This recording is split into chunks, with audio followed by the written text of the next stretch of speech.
Welcome back to the wonderful world of capacitors. In this case, we have a little bit of a different animal. It's a normal capacitor with two plates, but the material between the two changes abruptly halfway through. So it consists of two dielectrics, K1 and K2. And we are supposed to determine the capacitance of this kind of a capacitor. They give us a hint. Can you consider this capacitor as two capacitors in series or in parallel? Let's see, so if it would be one or the other, it would have to be series because they stacked one end against the other. So let's draw an imaginary line here to get started. We will first consider the case that we wouldn't have these dielectrics here.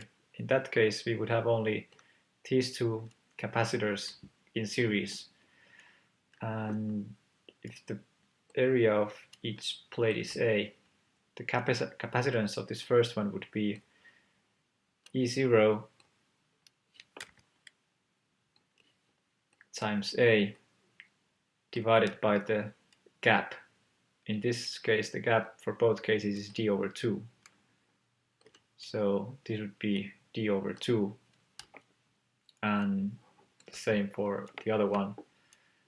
C2 would be E0 or epsilon 0 times A divided by D over 2, which is in fact 2 times E0A divided by D, which is same as twice the capacitance of this whole thing. And this is also the same as 2C, as you can see. You may ask, like, how can we divide this into two? And because there's probably not a charge distribution like this.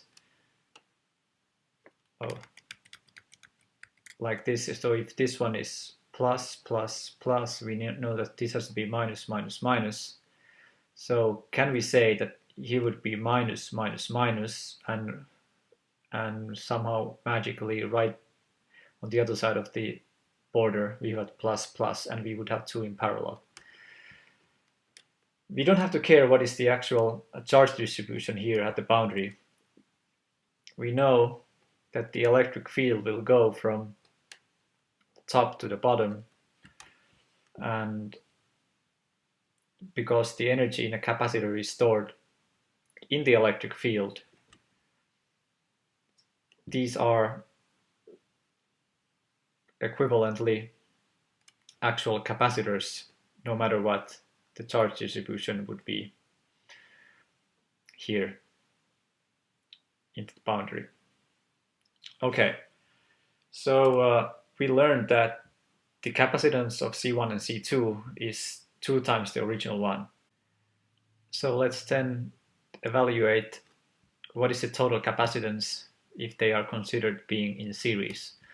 So when two capacitors are in series, the equivalent capacitance, C equivalent, is C1 times C2 over C plus C2. So C1 and C2 are both 2C, so 2C times 2C divided by 2C plus 2C, so 4C squared divided by 4C. These cancel and we get C, which is the capacitance of the original setup without the dielectrics, of course. So yes, we can model this as two capacitors being in series, each of them having the gap length D over 2. Now we can proceed and take into account the effect of the dielectrics. So that is done by multiplying the actual capacitance of air-filled capacitor by factor of K. So let's call this new one that has the dielectric, we call it the C1 star, the upper one. So it's going to be K times the C1 that we modeled. And the same thing for the lower one. So that's going to be C2 star. And it has dielectric K, in fact K2, and this one has K1. So like this. And we know that the C1 was 2C, so K1 2C, this one is K2 2C. And now these two are in series like this.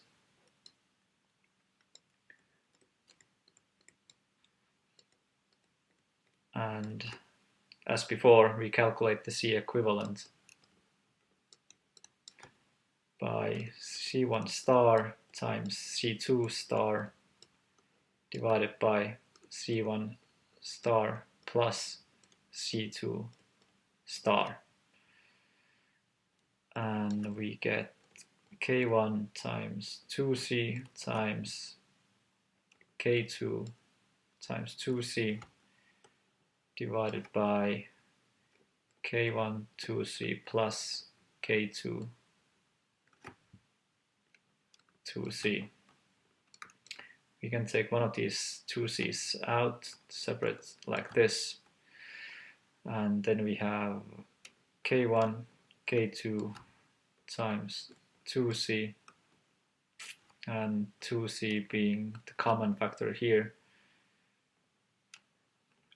We have K1 plus K2.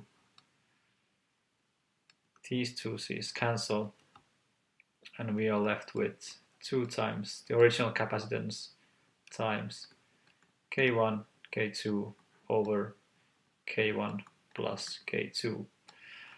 And the capacitance of a capacitor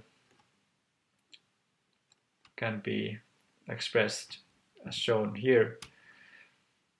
2 times epsilon 0 times area of the plate divided by distance by the plate between the plates, and then this factor from the two dielectrics that reflects the fact that they were considered being in parallel, I mean in series.